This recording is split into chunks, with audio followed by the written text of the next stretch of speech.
You're listening to the Hayek Program Podcast. This podcast includes audio from lectures, interviews, and discussions from scholars and visitors of the F.A. Hayek Program for Advanced Study in Philosophy, Politics, and Economics at the Mercatus Center at George Mason University. To learn more about the Hayek Program, visit ppe.mercatus.org. Hello, I'm Jayme Lemke. I'm a Senior Research Fellow and Associate Director of Academic and Student Programs here at the Mercatus Center at George Mason University.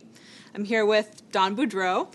Don is a professor of economics at George Mason University. He's also a Senior Fellow with the F.A. Hayek Program for Advanced Study in Philosophy, Politics, and Economics, and the Martha and Nelson Getchell Chair for the Study of Free Market Capitalism at the Mercatus Center. His most recent book is The Essential Hayek, and Don is here to talk with me today about public choice economics. So thanks so much for coming in, Don. Oh, it's my pleasure. So can you just start by telling us, what is public choice economics? It's the use of the economic way of thinking applied to politics. It looks at politics realistically and not romantically. So what makes public choice unique relative to other ways of trying to think about political questions? It gets rid of the romance that infects so much political science and thinking about politics. It looks at people as they are, as flesh and blood human beings with the same flaws, the same self-interest that human beings are rightly assumed to have when they act in the private sector. And amazingly, that connection between the use of the realistic assumptions that are used when we analyze the private sector wasn't made for the public sector until just after World War II, when Jim Buchanan and Gordon Tullock and Kenneth Arrow and a few other people launched the public choice revolution. Mm-hmm. Now, where does this idea come from in the first place, that we should think about the political actor differently instead of applying these same rules? Jim Buchanan often gave credit to America's founding generation, particularly James Madison. Madison was one of his great heroes. And Buchanan and Tullock often said, they said it in print, I heard him say it privately quite often, they said that somewhere along the way, from 1787 until the mid-20th century, people forgot that government is not manned by angels, to use Madison's term. It came to be viewed as something that's above humanity. It's something that transcends ordinary human normalcy. And Buchanan and Tullock simply sought to return political science to the state that it was in when James Madison was writing, but in doing so, using the tools of modern economics, which have proved so successful in improving our understanding of private markets. Mm-hmm. What makes this particular approach to politics, studying political questions that was developed by Buchanan and Tullock and some of these others, what makes it different from the way economists have traditionally thought about public, or maybe even still think about political questions today? Still, too often think about political questions in this unfortunately mistaken way, do most economists today. The difference is the way economists, not so much Adam Smith, and there were exceptions along the way, but by the time the mid-20th century rolled around, the Western powers had just defeated the totalitarian Nazis, and now the Western powers were involved in this Cold War with a non-democratic Soviet bloc. So democracy is riding high, and people, including economists, very prominent economists, insensibly slipped into the assumption that politics somehow elevates human beings into something superhuman. That if not voters, at least politicians, to the extent that they respond to the democratic will, they act in the interest not of themselves, they act in the interest not of special interest groups, they act in the interest of the general good. And Buchanan and Tullock quite simply looked around and said, well, on this assumption, we can't explain much of what we see. We can't explain the predominance and persistence of tariffs. We can't explain the manner in which regulations by government bureaucracies are actually carried out as opposed to what's written in the statute to describe how they'll be carried out. And so Buchanan and Tullock, I say Buchanan and Tullock, by the way, because they are the two most prominent founders of public choice. There were many other people along the way who helped to found it and contributed to its development. Buchanan and Tullock, in essence, said, look, in order to better understand reality, we have to look more realistically at the political process, at voters, at politicians, at government administrators, and at judges. We have to look more realistically at them. These are people who have self-interest, just like private sector business people and consumers do. These people do not have perfect knowledge, just as people in the private sector are rightly understood to not have perfect knowledge. Economists, until that time, and again, still too many today do, economists had this bizarre duality where they were very good at pointing out market failures and market imperfections, bad incentives, imperfect knowledge, greed. And then the economists say, well, let's turn it over to the government and they'll solve it. Not thinking to ask, well, wait a minute, we're turning it over to the same human beings who we identify in the private sector as having all these imperfections. And never was the connection made, or too rarely was the connection made, between the flaws that people have in the private sector and the way that the public sector should operate.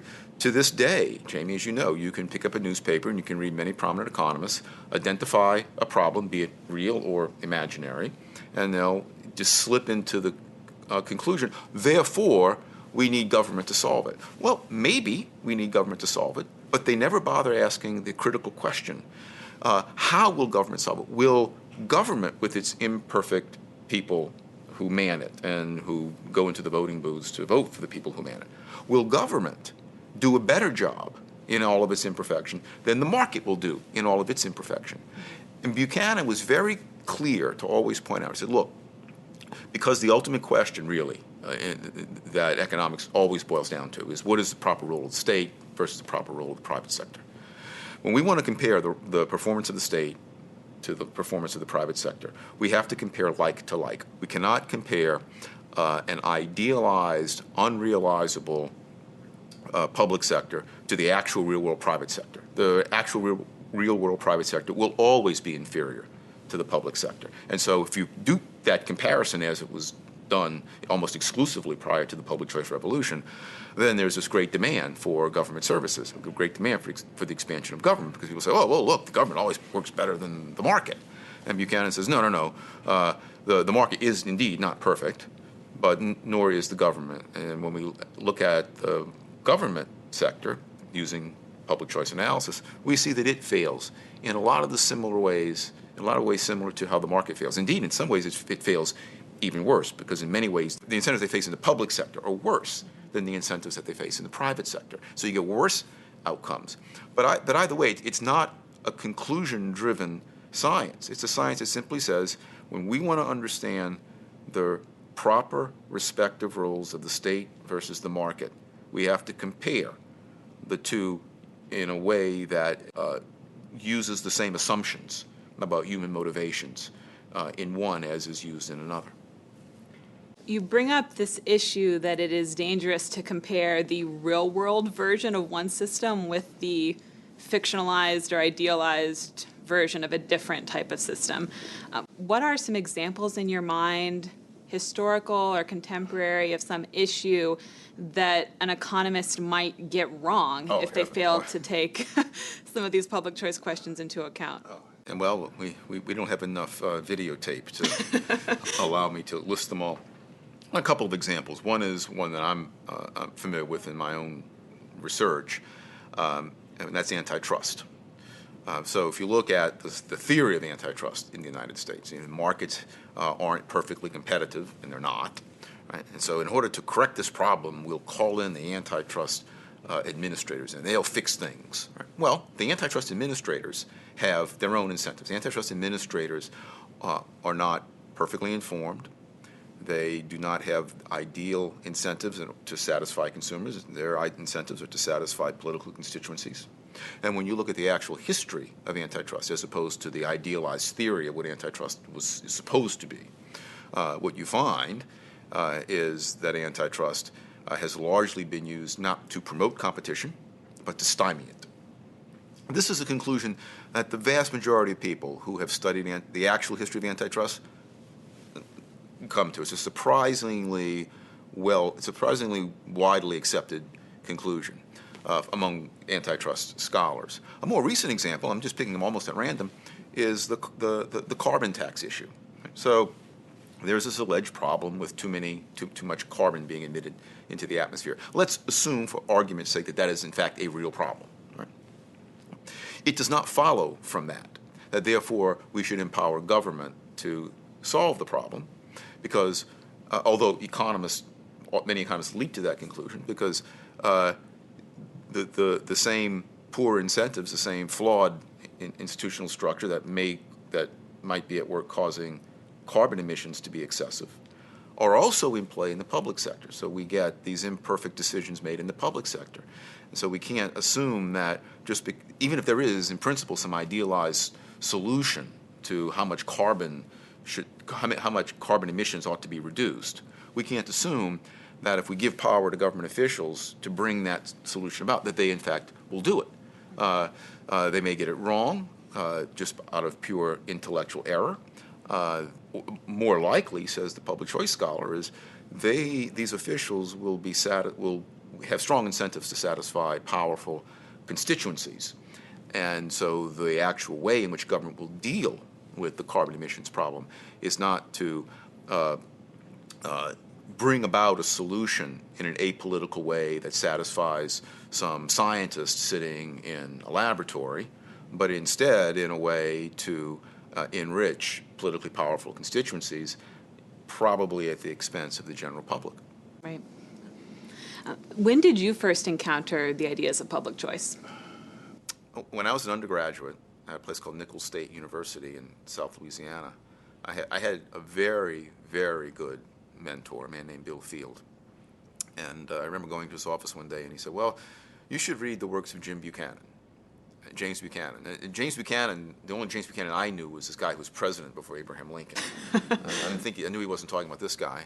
So who's James Buchanan? He gave me a book by Buchanan called What Should Economists Do? It was just published by Liberty Fund. And it's filled with many of Buchanan's best and most accessible essays. And so I was immediately hooked. It made a lot of sense to me. And because Buchanan wrote in a very accessible, common sense way, repeating in one form or another just what we've talked about here in the past few minutes, and that is, look, the government is not manned by angels. It's manned by human beings. This is not a crime. This is not a slam on government per se. It's simply a plea for people to be realistic about government. It's simply a plea for people to not assume that when you give government more power, that it will necessarily exercise that power in the way that you want it to be exercised. It will be exercised in the way that the incentive structure that prevails in the government sector determines, not in the way that some apolitical scientist or apolitical economist thinks it ought to be exercised. And Buchanan repeated this theme in this book and in his many other books in one way or the other, and it just appealed to me greatly. And then, fortunately, my first job was at George Mason when Jim Buchanan and Gordon Tullock in the Public Choice Center were here. They had moved here just a few years before I took my faculty position in 1985, and Buchanan won the Nobel Prize in '86.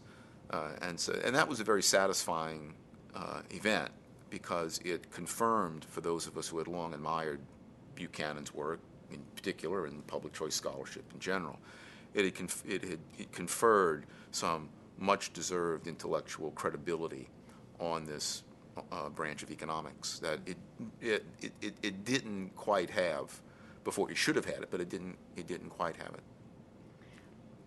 When Buchanan won the Nobel Prize, how did that change what it was like to be a public choice scholar? Was there a difference in kind of interest, attention? At first, yeah. So he won the Nobel Prize in October of '86, and I was a young assistant professor back then, so my perception's no doubt different from what it would have been had I been a more senior scholar then. But my perception back then was that public choice did get more attention, certainly in the public media.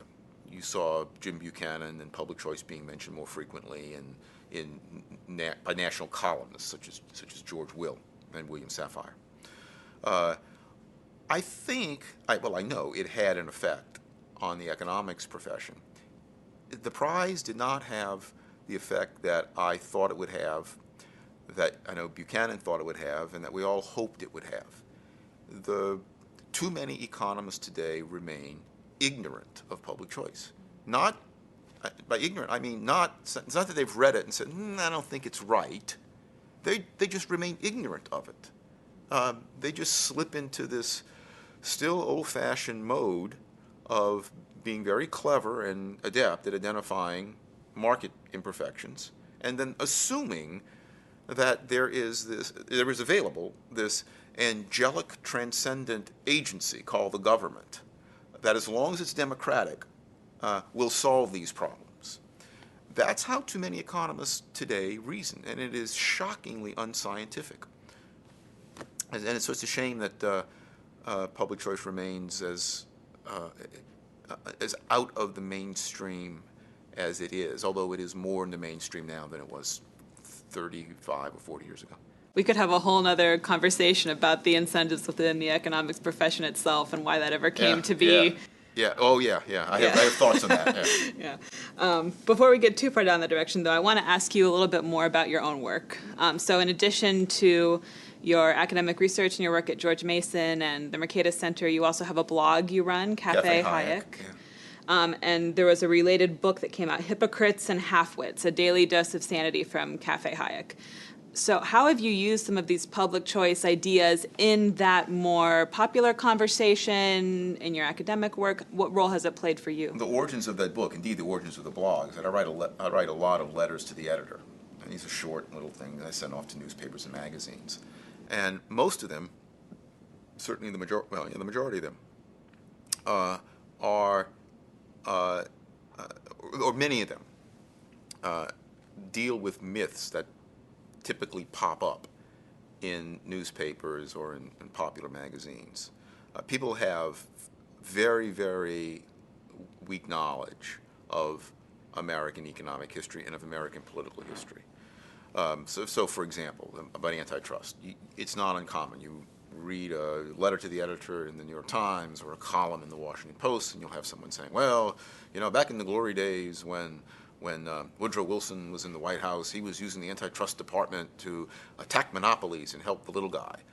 And in my own research, because I've done, on the antitrust issue, I did some first-hand archival research.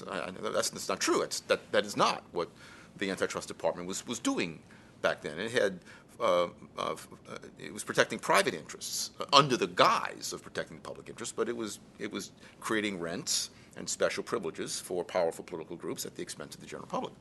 And so it's easy to point out in these letters, and look, in fact, here's what happened. The minimum wage. Most people think that the minimum wage in the United States was motivated by a desire to help poor workers. Well, in fact, anyone who knows the history of the minimum wage in the United States understands that, in fact, it was a desire to protect the profits of northeastern textile mill owners in Massachusetts and New England, and the high wages of their workers there. It was aimed at artificially restricting the demand for the products of the southern textile mills in Georgia and the Carolinas that were at the time arising. And so these are very public choicey insights. You look at the history of the minimum wage, you see no public interest at all. You see very, very greedy, let's make the sausages kinds of interests at work. And pointing these things out is rather fun. I point them out in my blog all the time, partly in the hopes of when people understand, when they better understand the history of something, I think can become more appropriately critical of that something, as opposed to just having some economist talk about the theoretical reasons why that something may be suspect. I feel like doing historical and empirical research on these kind of questions, it's almost as like detective work. You can almost say, follow the money. Yeah. I'm glad you brought that up. That is, if you have to summarize public choice in just a few short words, that's as good a summary as you can get. Follow the money. But having said that, I don't want to leave people with the impression that public choice scholars deny that ideas matter.